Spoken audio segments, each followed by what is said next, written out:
नमस्कार साथियों, स्वागत है आपका आपके परिवार वीरा ब्रांड में। और मैं हूं अभिषेक प्रताप सिंह और हम अपने पार्ट 1 को कंप्लीट कर चुके हैं और इस पार्ट 2 सीरीज में हम लोग अब जानने वाले हैं। स्थल मंडल को हम पढ़ चुके हैं, तो अब हम लोग जल मंडल के अंतर्गत महासागरों को, वायुमंडल, जैव मंडल को जानेंगे और इससे रिलेटेड इंटरेस्टिंग फैक्ट्स को भी जानेंगे।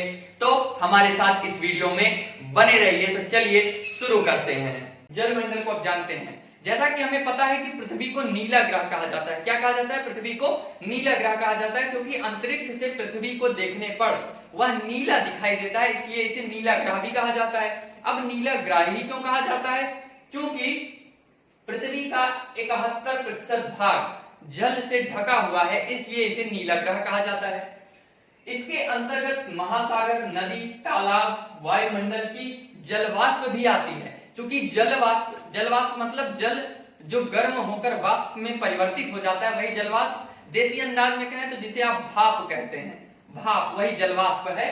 तो उसको भी जलमंडल के अंतर्गत गिना जाता है, उसके द्रव्यमान को भी। एक एसटी कॉलरेज की बड़ी अच्छी लाइन है कि water water everywhere, not a drop to drink, यानी कि चारों तरफ पानी ही पानी है, पर पीने के लिए एक बूंद भी नहीं।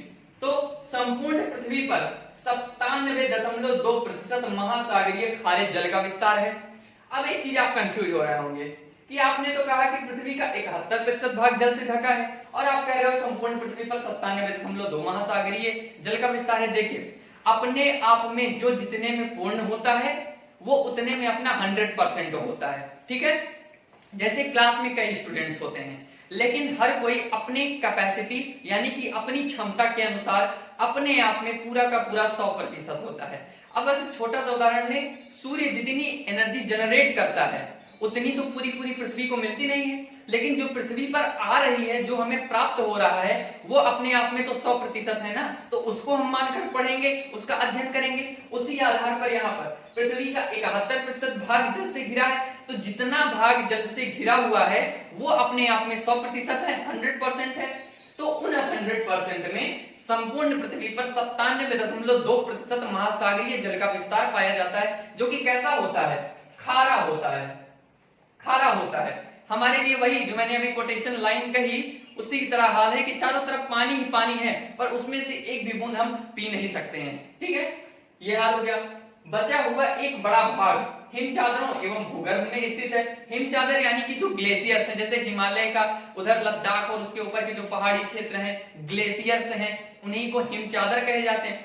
भूगर्भ यानी पृथ्वी के अंदर जो जल स्थित है, यानी कि जिसे हम मोटर वोटर लगा के नीचे से निकाले पड़े हैं, वहां भी पानी घट रहा है। तो जो पीने योग्य खुले रूप में जल उपस्थित है वो सिर्फ 0.03%। सोच सकते हैं आप, 0.03% जल योग्य अलवण पीने हेतु है। मतलब सिर्फ खुले रूप में 0.03% जल ही पीने योग्य है, जिसमें नदियां, तालाब, झरने, नहर इत्यादि सारे वर्षा के जल भी समाहित हैं इसी 0.03% में। तो जल को बचाना आवश्यक है अगर हमें अपना अच्छा भविष्य देखना है। तो आप सब भी जल को जरूर बचाएं। अब हम चलते हैं महासागरों की ओर। महासागर, जल मंडल में ही महासागर आते हैं, तो महासागरों को जानते हैं। सामान्यतः यह बात हमको पता होती है कि विश्व में जो 5 प्रमुख महासागर हैं, प्रशांत महासागर, अटलांटिक महासागर, हिंद महासागर, आर्कटिक महासागर एवं दक्षिणी महासागर। अब महासागरों को ऐसे शब्दों में समझने में मजा नहीं आती है पढ़ने में, तो चित्र के माध्यम से हम समझते हैं कि कहां पर प्रशांत है, कहां पर अटलांटिक है, कहां पर हिंद है, कहां पर दक्षिणी और कहां पर आर्कटिक महासागर है। तो इसको हम जानते हैं इसके चित्र के माध्यम से। पहला है हमारा प्रशांत महासागर। तो जैसा कि हमने कहा कि प्रशांत महासागर ये इधर जो एशिया का भाग है और ऑस्ट्रेलिया का भाग है, ये इतना पूरा, ठीक है, कैसा है? कुछ इस तरह से इतना, ये हो गया प्रशांत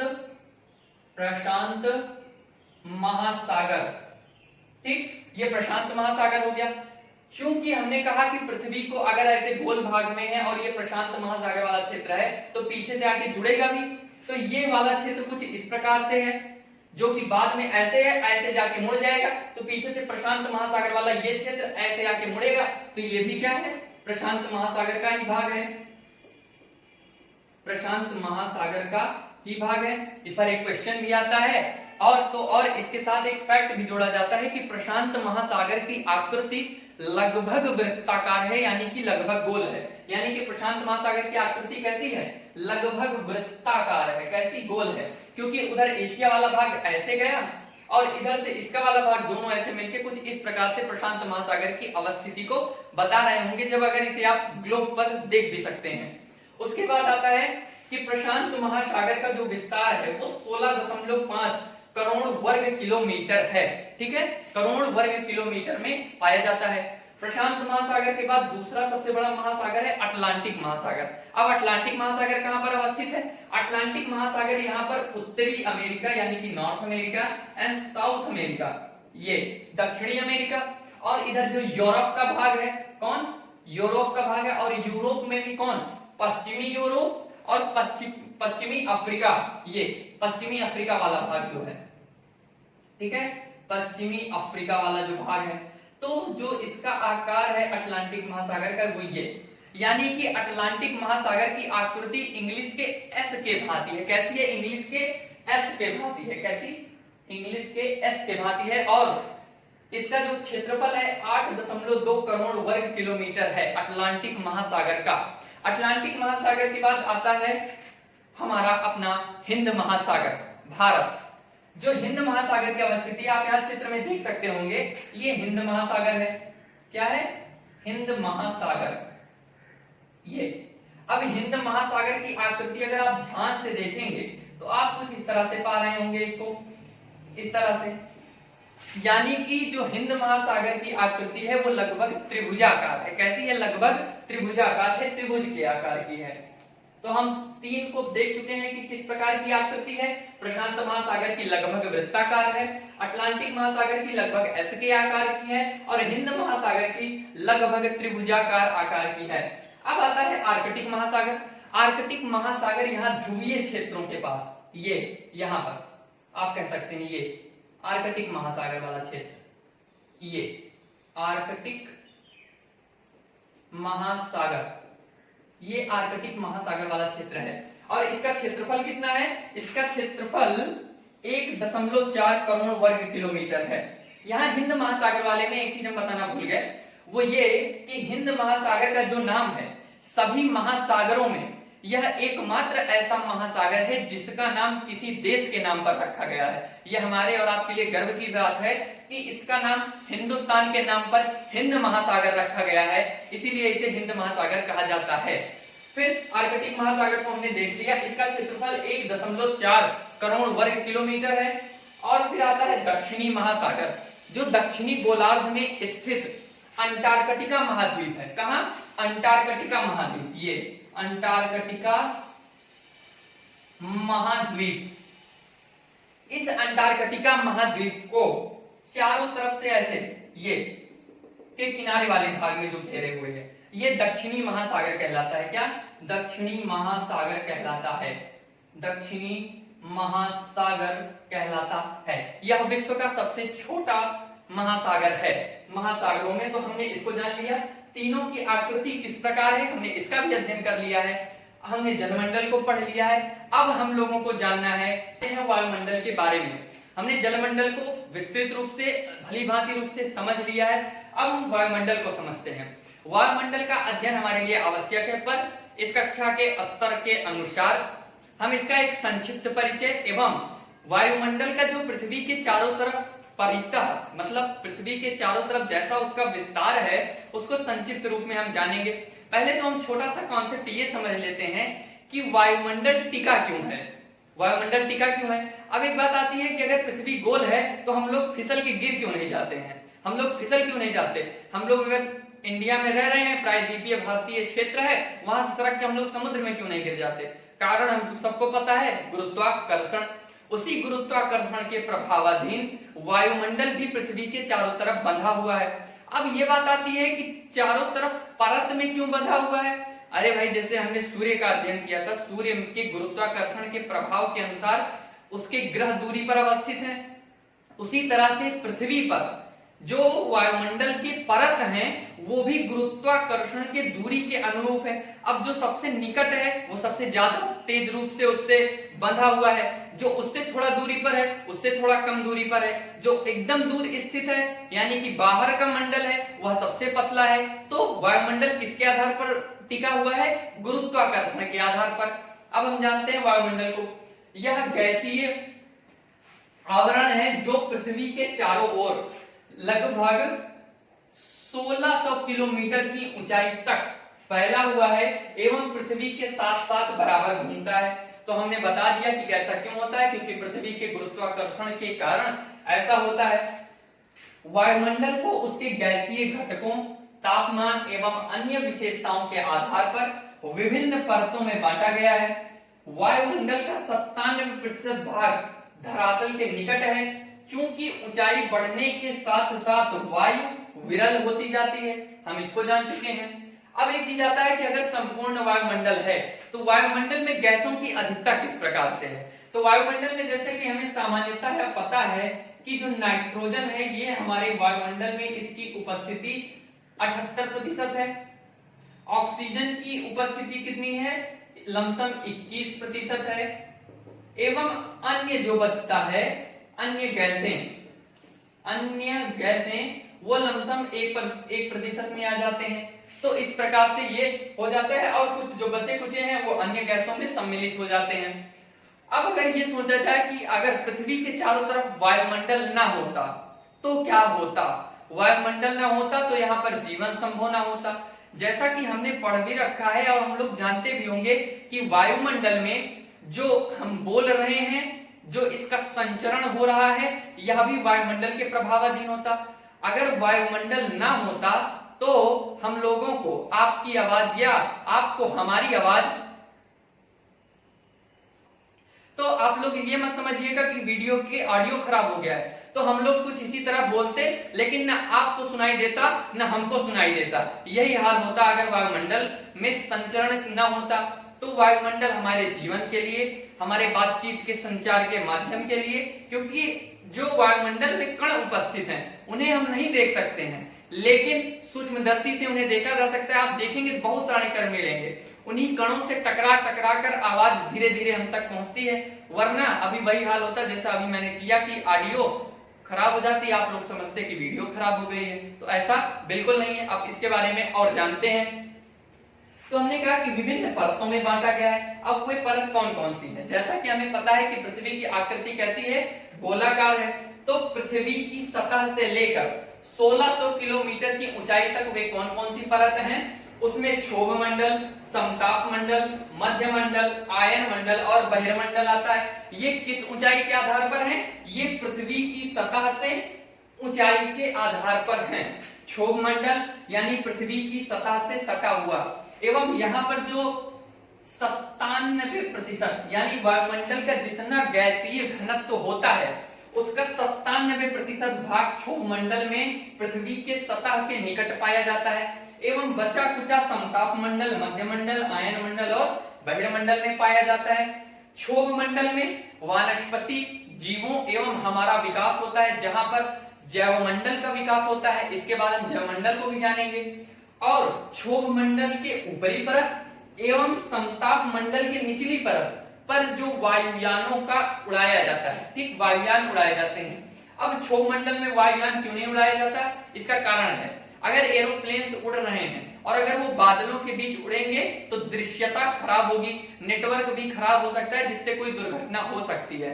इसलिए उसको बचाने के लिए एरोप्लेन यानी जो वायुयान है वे बादलों के ऊपर उड़ते हैं।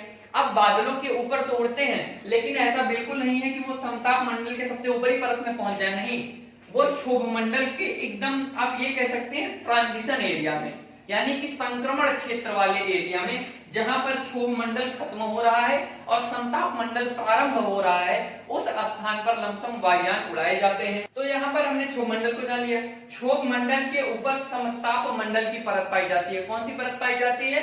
समताप मंडल की परत पाई जाती है। समताप मंडल के ऊपर मध्य मंडल पाया जाता है। मध्य मंडल के इसी क्षेत्र में जो इसका सबसे ऊपरी परत होता है वहां पर रॉकेट्स को उड़ाया जाता है, ठीक है। फिर आता है आयन मंडल। आयन मंडल अपने आप में यहाँ पर क्या होता है, यहाँ पर प्लस आयंस एवं माइनस आयंस इनका विस्तार पाया जाता है। क्योंकि यहाँ पर आयन मंडल होता है तो जो रेडियो तरंगे होती हैं, यानी कि जो घर में टीवी चलता है, रेडियो चलते हैं, ये सब जिस तरह की चीजें चलती है ना, इनका जो तरंग टकरा कर आती है वो आयन मंडलों से, यानी पृथ्वी की सतह पर हम लोग बैठ के बढ़िया एसी वाले रूम में एलईडी टीवी में पिक्चर बढ़िया देख रहे हैं और उसकी तरंग आ रही है, वो तरंग कहाँ से आ रही है, आयन मंडल में गवा, वहां से टकरा के आप लोगों के पास पहुंचा है। तो ये हाल होता है आयन मंडल से क्षोभ मंडल तक तरंगों के पहुंचने का। आयन मंडल के ऊपर बहिर्मंडल होता है। बहिर्मंडल में ही अंतरिक्ष की जो विविध प्रकार के घटनाएं हैं, जो चीजों को हम पढ़ते जानते हैं, वो सब बहिर्मंडल है, वो बाहर की बातें हैं। बहिर्मंडल है तो वो बाहर की बातें हैं, आप इतना जानिए। तो हमने वायुमंडल को इतना जान लिया। वायुमंडल में है कि बढ़ती ऊंचाई के साथ साथ घनत्व घटता जाता है, इसी कारण हवाओं का भार कम हो जाता है। हवाओं का भार कम होगा तो उसमें उपस्थित गैसों का भी भार कम हो रहा है, इसका मतलब, और अगर गैसों का भार कम हो रहा है इसका मतलब है कि ऑक्सीजन भी घट रहा है। तो जो ऊंचे ऊंचे पर्वतारोही हैं, पहाड़ों पर चढ़ते हैं, वो अपने साथ क्या ले जाते हैं, ऑक्सीजन सिलेंडर। अगर वे अपने साथ ऑक्सीजन सिलेंडर नहीं ले जाएंगे तो उनके शरीर में ऑक्सीजन की मात्रा घटेगी, जिससे उनकी मृत्यु भी हो सकती है। इसके बाद हम चलते हैं जैवमंडल की ओर। जैवमंडल में ये एक छोटा सा टॉपिक है, अपने आप में संक्षिप्त रूप में कह सकते हैं कि यहाँ पर एक्सप्लेन किया गया है। इसके बड़े स्वरूप को आगे हम जब स्तर बढ़ेगा कक्षाओं का उसमें पढ़ेंगे। यहाँ पर जानते हैं कि जैवमंडल है क्या। यह स्थल, जल, हवा के बीच का एक सीमित भाग है। यह वह भाग है जहाँ जीवन मौजूद है। क्या चीज, फिर से ध्यान से देखिए, यह स्थल, जल, हवा के बीच का एक सीमित भाग है। हमने इंट्रोडक्शन में ये बात कर ली थी कि जैवमंडल कहीं ना कहीं अन्य जो तीन मंडल हैं, यानी कि स्थल मंडल, जल मंडल, वायुमंडल का सम्मिलित प्रभाव वाला क्षेत्र होता है, जहां पर मानव जीवन या फिर वनस्पतियों, जीवों का जीवन संभव होता है, वह जैवमंडल कहलाता है। जहां जीवन मौजूद है, मनुष्य सहित सभी प्राणी जीवित रहने के लिए एक दूसरे से तथा जीव मंडल से जुड़े हुए हैं, यही है जैवमंडल। यहाँ पर हम अपने अनाजों पर टिके हुए हैं, अनाजों का हम भोजन ग्रहण करते हैं, भोजन ग्रहण करते हैं उन्हीं अनाजों से, जो कीट हैं, पक्षी हैं, वो भी उन्हीं से ग्रहण कर रहे हैं। तो कहीं ना कहीं एक चक्रीय रूप में हम एक दूसरे पर आधारित हैं और यही जैवमंडल है। चक्रीय आधार के बाद जैवमंडल को हमने खत्म कर लिया है। अब हम इंटरेस्टिंग फैक्ट की ओर जाते हैं। इस चैप्टर का जो इंटरेस्टिंग फैक्ट है वो है प्रवाल यानी कि पॉलिप। वहां ऑस्ट्रेलिया को पढ़ाते समय हमने कहा था कि यहाँ पर पॉलिप्स पाए जाते हैं। पॉलिप्स क्या है, प्रवाल, यानी कि प्रवाल छोटे समुद्री जंतुओं के कंकाल हैं। किसके, छोटे समुद्री जंतुओं के कंकाल हैं, जिसे पॉलिप कहते हैं। क्या कहते हैं, जिसे पॉलिप कहते हैं।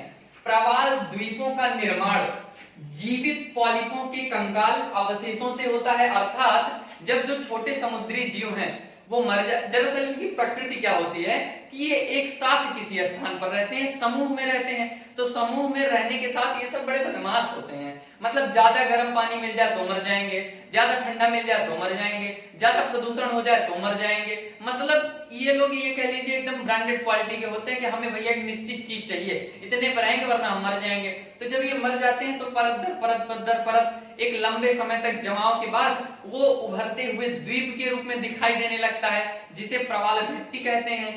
तो वही चीज है कि प्रवाल द्वीपों का निर्माण जीवित पॉलिपों के कंकाल अवशेषों से होता है और उस पर जो नए पॉलिप हैं वो जीवन अपना व्यतीत करते हैं, उसी पर मरते हैं, उसकी परत को बढ़ाते चले जाते हैं। तो ये होता है प्रवाल। जैसे भारत के क्षेत्र में, समुद्री क्षेत्र में जो अंडमान एवं निकोबार द्वीप है वह भी अपने आप में एक प्रवाल भित्ति द्वीप है, यानी कि वह भी उसका निर्माण भी प्रवालों से ही हुआ है। और दूसरी चीज, उद्योग धंधों द्वारा धुआं, CO2 जैसी हानिकारक गैसें वायुमंडल में मिलकर वायुमंडल का तापमान बढ़ा देती हैं, जिसे ग्लोबल वार्मिंग कहते हैं। आज यह विश्व की एक बहुत बड़ी समस्या बन चुकी है, क्योंकि ग्लोबल वार्मिंग यानी कि भूमंडलीय तापन बढ़ने के कारण ग्लेशियर्स यानी कि जो हिम चादरें हैं वो पिघल रही हैं, जिससे जो पेय युक्त जल है नदियों का, और या फिर वो नदियां प्रवाहित होकर जब समुद्रों में मिल रही हैं तो समुद्रों का जल स्तर बढ़ता जा रहा है, जिसके कारण कई भूभाग डूबते चले जा रहे हैं, तो ये ग्लोबल वार्मिंग का प्रभाव है। तो हमने अपने इस चैप्टर को पृथ्वी के प्रमुख मंडल को कंप्लीट कर लिया है। आज की वीडियो यहीं तक। अगर आपको वीडियो अच्छी लगे तो इसे लाइक करें, शेयर करें और ज्यादा से ज्यादा लोगों तक फैलाएं और इसे सब्सक्राइब करें। और इस चैप्टर से रिलेटेड जो नोट्स हैं वो आपको हमारे टेलीग्राम चैनल से प्राप्त होंगे, जिसका डिस्क्रिप्शन में उसका लिंक दिया हुआ है। और हमारी दूसरी सीरीज रोचक तथ्यों और हिस्ट्री की, उसके प्लेलिस्ट का भी लिंक हमारे डिस्क्रिप्शन में दिया हुआ है। तो अगर आपको अच्छा लगे तो आप वहां से गुजर सकते हैं और अपने ज्ञान को बढ़ा सकते हैं। धन्यवाद।